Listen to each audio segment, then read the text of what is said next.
Vous le savez, depuis des semaines, nos journalistes ici et les autres aussi tentent de comprendre ce qui a bien pu se passer derrière des portes closes pour que la relative bonne entente qu'on avait eue sur le projet du tramway s'effrite à ce point entre le maire de Québec et le premier ministre François Legault. Et ce soir, Louise, on a une partie de la réponse là.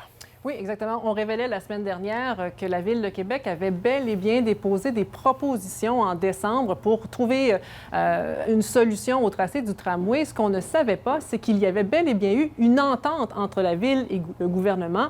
Donc, quand le maire est parti en vacances en décembre dernier, il avait l'esprit tranquille et le cœur léger, c'est ce qu'il nous a dit aujourd'hui.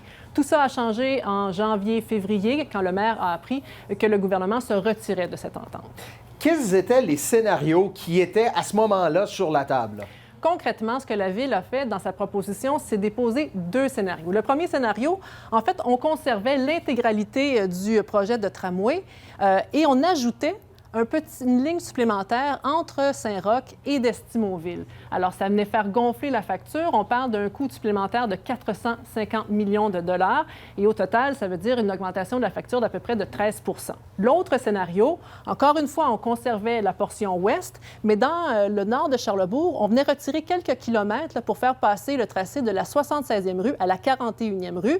Et oui, on ajoutait toujours cette portion entre le quartier Saint-Roch et le pôle d'Estimauville.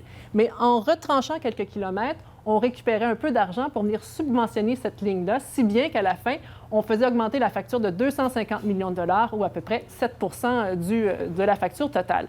À la CAQ, on est revenu rapidement avec un scénario, c'est-à-dire qu'on conservait l'ouest complètement, mais qu'on retirait quelques kilomètres du côté de Charlesbourg, et c'est ça qui a fait l'objet d'une entente.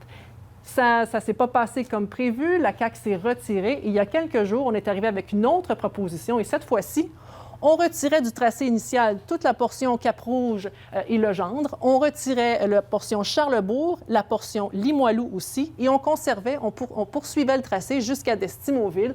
En fait, comme le maire l'a dit, on venait charcuter à peu près 50 % du tracé, et évidemment, c'était inacceptable.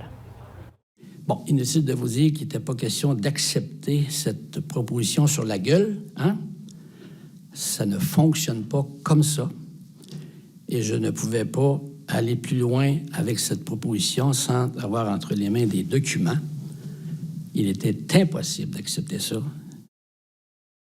Et même ce soir, Bruno, cette version-là, cette dernière version-là du gouvernement du Québec n'existe plus. On est en train de travailler sur une nouvelle version du tramway. Vous avez entendu aujourd'hui la version du maire et le gouvernement, lui, n'a pas voulu donner sa version sur les discussions qui ont eu lieu dans les dernières semaines.